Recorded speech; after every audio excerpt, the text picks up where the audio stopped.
What are they going to do? Cancel me? They already tried. I'm still here. God is still on the throne. I'm not afraid of men who can only kill the body. That's Mel Gibson in 2025. Not hiding, not apologizing, not auditioning for Hollywood's forgiveness. The man who was blacklisted, dragged through the mud, and written off as finished, standing on the other side of all of it with one message: I'm still here, and I'm not done. Today on The Biblical Blueprint, we're diving deep into the Mel Gibson that the industry doesn't want you to see. Not the tabloid version, not the caricature. The man who built a chapel on his own land so his family could worship in the ancient rite. The man who lost everything and found the only thing that matters. And the man who is now making what he calls the biggest film in world history about the resurrection of Jesus Christ. This is Mel Gibson Unfiltered. If you caught our first deep dive on Mel Gibson, you know the foundation. The man behind Braveheart, behind 70-plus acting roles, behind one of the most decorated careers in film history. You know he directed The Passion of the Christ against every force Hollywood could throw against him. You know the broad strokes. But what you might not know, what Mel has only recently started talking about publicly, is what's coming next. And it's not just another movie, it's a spiritual event. The Passion of the Christ, Resurrection. It's not just the event, it's the things that surround it in other realms. It's like a psychedelic trip in a way, but it's all based on the truth of the faith. A psychedelic trip, those are Mel's words for what he's attempting to put on screen. Not a sequel in the Hollywood sense, not a continuation of the plot with a bigger budget. This is something the film industry has never seen before. Mel is describing a non-linear metaphysical journey through the 3 days between the crucifixion and the resurrection. He's not just filming what happened in the tomb, he's filming what happened in the unseen realms. And at the center of that vision is something that will shake audiences to their core. You're going into another realm. You're going into hell, and you're watching the angels fall, the harrowing of hell, the descent of Christ into the realm of the dead, the moment when the gates of the underworld crack open and the prisoners of death hear a voice they've been waiting for since the beginning of time. Mel Gibson is putting that on screen, and the man who told the world about the crucifixion is now going to show them the victory that followed. Matthew 16, verse 18 says, "The gates of hell shall not prevail." Mel Gibson is making a film about what that looks like. Let's talk about what drives a man to attempt something this ambitious. Because Mel isn't making this film for the money. The first Passion proved he doesn't need Hollywood's approval for that. He's making it because he believes the resurrection is the most important event in the history of the universe, and he believes the world needs to see it, not as a sanitized Sunday school lesson, but as the cosmic, terrifying, glorious reality that it is. You don't just direct the resurrection. You pray it. You fast for it. You have to be in a state of grace to even touch the subject matter. He prays it. He fasts for it. He puts himself in a state of grace before he even sits in the director's chair. This isn't filmmaking. This is ministry. This is a man who treats his camera like a pulpit and his set like sacred ground. And that spiritual seriousness isn't something Mel developed recently. It's rooted in something that most people don't know about: his devotion to the traditional Latin Mass. Because Mel Gibson isn't just a Christian in the generic sense. He's a traditionalist Catholic, and that distinction matters more than most people realize. There is a sacredness to the old rite that demands your entire soul. It's not a show, it's a sacrifice. In the modern world, we've forgotten how to tremble before the divine. We've forgotten how to tremble before the divine. In an age where worship has been reduced to light shows and motivational speeches, you step into that arena, it's going to create some fireworks. Mel Gibson stands in a chapel he built with his own money and kneels before a Latin Mass that hasn't changed in centuries. Not because he's stuck in the past, because he believes the past held something sacred that the modern world threw away. Holy Family Chapel, that's the name. Located in the Malibu area of California, it's a private traditionalist Catholic chapel that Mel built on his own property. The Mass is exclusively in Latin, the Tridentine Rite. Mel often serves as an acolyte there. He didn't just attend a church, he built one, because the kind of worship he needed didn't exist in his neighborhood. I wanted a place where the noise of the world stops, where the focus is entirely on the tabernacle. We need those fortresses now more than ever. Fortresses. That's the word Mel uses. Not a retreat, not a sanctuary in the therapeutic sense. A fortress, a defensive position against the spiritual darkness of the modern world. A place where the sacred is protected, not adapted, not modernized, not made comfortable for people who don't want to be challenged. And that fortress mentality didn't come from nowhere. It came from his father. Hutton Gibson, Mel's father, was a traditionalist Catholic writer, a man who believed that the ancient deposit of faith needed to be protected at all costs. Mel has spoken about his father's influence with deep reverence. He taught me that the truth isn't a popularity contest. Even if you're the only one standing, if you're standing with the truth, you're in the majority. The truth isn't a popularity contest. That's the sentence that explains everything about Mel Gibson. Every controversial moment, every time he refused to back down, every film he made that the industry didn't want made, it all traces back to a father who taught his son that the majority doesn't determine truth, God does. I want you to consider something for a moment. We live in an age that treats tradition like an obstacle. Old things are outdated. Ancient things are irrelevant. If it doesn't fit on a screen or trend on social media, it doesn't matter. And here's Mel Gibson, a man who has been inside the machine, who has seen every innovation the entertainment industry can produce, and he's building a chapel,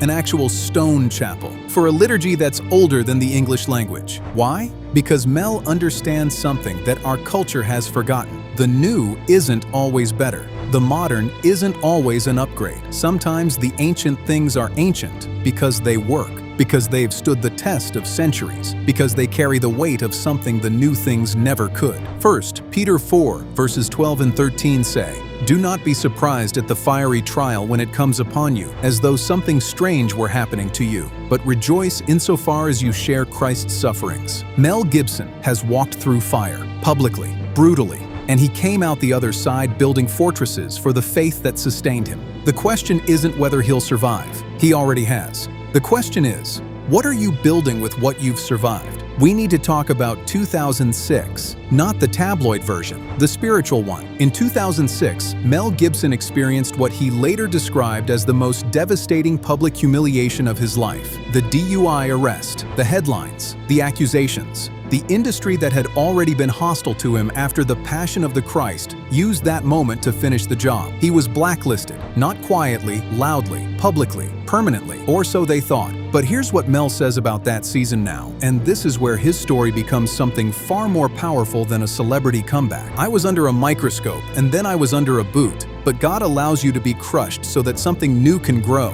You have to die to yourself before you can live for Him. God allows you to be crushed so that something new can grow." That's not a man making excuses. That's a man who has done the theological work of understanding his own suffering. He's not saying what happened was good. He's saying God used it, that the crushing, the public disgrace, the isolation, the loss of everything he'd built was a kind of spiritual pruning. And what grew from that pruning? Hacksaw Ridge. In 2016, a decade after the industry tried to bury him, Mel Gibson directed a film about Desmond Doss, a combat medic in World War II who refused to carry a weapon, a man of radical, absolute, unwavering faith who ran into the worst battlefield on earth, armed with nothing but prayer and a conviction that God would protect him. He went into the worst place on earth, armed with nothing but faith. That's the most heroic thing I've ever heard of. To be in the world but not of it, that's the challenge. Think about the timing. A man who was crushed by the world chose to tell the story of a man who was crushed by war, and both of them refused to stop believing. Mel saw himself in Desmond Doss. The ridicule, the pressure to conform, the voices saying, "Just carry the weapon, just play the game, just be normal." And both men said the same thing. "No, my faith is not negotiable." Hacksaw Ridge was nominated for 6 Academy Awards. It earned hundreds of millions at the box office. And it proved something that Hollywood didn't want proven, that Mel Gibson wasn't finished, that the pruning hadn't killed the vine. It had made it stronger. Redemption is a messy business. It's blood and tears. It's not a greeting card. It's a man on his knees admitting he's nothing without his Creator. Isaiah 54 verse 17 says, "No weapon formed against you shall prosper." Every weapon was formed against Mel Gibson. The tabloids, the blacklist, the public humiliation, the industry that wanted him erased. And none of it prospered. Not one. Because you can't cancel a man who answers to a higher authority. Here's something that doesn't get talked about enough. Mel Gibson has 9 children. 9. In an industry that treats children as accessories and family as a burden, Mel Gibson has built a family that would make most people's heads spin. And when asked about his role as a father, he doesn't talk about legacy in the Hollywood sense. He doesn't talk about dynasties or family brands. "I have 9 children. My job isn't to make them successful in the world's eyes. My job is to get them to heaven, period. My job is to get them to heaven, period." That's a man who has redefined success entirely, not by the world's metrics, not by box office numbers or award nominations, by the only metric that matters in eternity. Did I help the people God entrusted to me find their way home? And I want to ask you the same question. Fathers watching this, mothers watching this, what's your mission? Is it to make your kids comfortable, successful, popular, or is it to get them to heaven? Because that question changes everything. It changes how you spend your time, how you spend your money, what you allow into your home, what kind of fortress you're building for the people God gave you. Mel built a chapel. What are you building? Drop it in the comments. I want to hear from the parents in this community. The biblical blueprint isn't just about celebrities. It's about every family that's trying to navigate a world that wants your children's souls. Let me bring this all together. Mel Gibson was a Hollywood legend, an actor, a director, a man who sat at the top of the industry and could have stayed there forever if he just kept his mouth shut about Jesus. But he didn't. He made the passion of the Christ and watched the industry try to destroy him for it. He endured a public disgrace that would have ended most men's careers and most men's faith. He was blacklisted, ridiculed, and written off. And through all of it, every single year of exile, every headline, every whispered conversation about how Mel Gibson was finished, he kept building. He built a chapel. He built a family. He directed Hacksaw Ridge. He started planning the resurrection. And now, in 2025, Mel Gibson stands before the world with a message that the industry still doesn't want to hear. The gospel is a lion. You don't need to defend it. You just need to let it out of its cage. The gospel is a lion. You don't defend a lion. You don't make excuses for a lion. You don't apologize for a lion. You just open the gate and let it do what it was made to do. That's what Mel Gibson has been doing for 20 years. Opening gates, letting the gospel loose in places that don't want it, on movie screens, in interviews, in a chapel in Malibu, in a film about the harrowing of hell that no studio had the courage to make. And the lion hasn't been tamed, it hasn't been softened, it hasn't been made safe for Hollywood consumption. It's as dangerous and as beautiful and as life-changing as it was 2,000 years ago. I'm a jagged piece of work. I'm a sinner, but I'm a redeemed sinner, and that's the only reason I can get out of bed in the morning. A jagged piece of work that's honest, that's real. That's a man who doesn't pretend to be polished or perfect or worthy of sainthood. He's a sinner who was redeemed, and that redemption, not his talent, not his career, not his money, is the reason he gets out of bed. Psalm 27 verse 1 says, "The Lord is my light and my salvation. Whom shall I fear?" Mel Gibson fears no one. Not the studios, not the tabloids, not the industry that tried to erase him, because his light doesn't come from a spotlight, it comes from the Lord, and that light doesn't flicker, it doesn't dim, it doesn't depend on who's in the audience or who's writing the reviews. If this story moved you, if the image of a man building a fortress for his family and unleashing a lion for his God stirs something inside you, subscribe to the Biblical Blueprint. Share this with someone who needs to hear that redemption is real, that cancellation is temporary, and that the gospel is a lion that no cage can hold. The industry said, Mel Gibson was finished. God said otherwise. We'll see you next time.